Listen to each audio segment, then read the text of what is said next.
அஸ்ஸலாமு அலைக்கும். சமீப காலத்தில் இஸ்ராயல் இதுபோன்ற ஒரு பெரிய தாக்குதலை எதிர்கொள்வதே இருக்காது.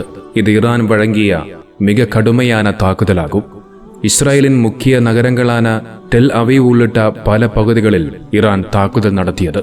இஸ்ராயலின் அயன்டோம் எனப்படும் பாதுகாப்பு முறைகளை கூட முற்றிலும் சிதைக்கும் அளவுக்கான தாக்குதலாக இது அமைந்தது. ஈரானிய ராக்கெட்டுகள் நேரடியாக இஸ்ராயலின் முக்கிய நகரங்களில் மீது விழுந்தன. அதன் விளைவாக மிகுந்த சேதமும் உயிரிழப்புகளும் ஏற்பட்டதாக உலக ஊடகங்கள் தெரிவித்துள்ளன.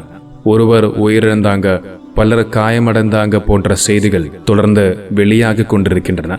சில நாட்களுக்கு முன்பு இஸ்ராயல் ஈரானின் உள்பகுதியில் விமான தாக்குதல் நடத்தியது நமக்கு தெரியும்.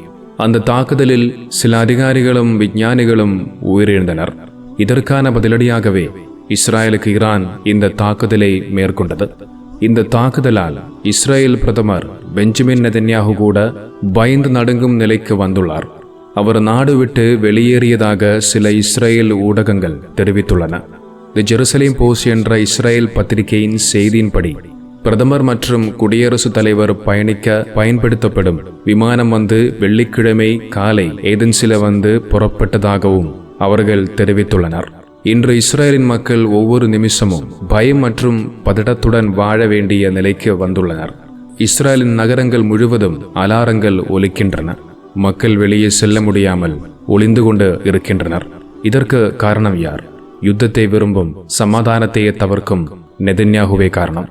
இஸ்ரேலின் மக்கள் தங்களது பிரதமருக்கு எதிராக எதிர்ப்பு தெரிவித்து வருவது எல்லோரும் பார்த்திருப்போம். யுத்தம் என்பது ஒருபோதும் எந்த பிரச்சனைக்கும் தீர்வல்ல. அது முழுமையான அழிவிற்கான பாதையாகும். யுத்தத்தில் யார் வெல்லும், யார் தோற்கும் என்பது நமக்கு தெரியாது. ஆனால் நூற்றுக்கணக்கான பிஞ்சு குழந்தைகள், பெண்கள், பொதுமக்கள் கொல்லப்படும் போது அதை நிறுத்தும் ஒரு கருப்பு கல்லாவது யாராவது எறிந்தால் அது உணர்வுள்ள மனிதர்களுக்கு ஆறுதல் தான்.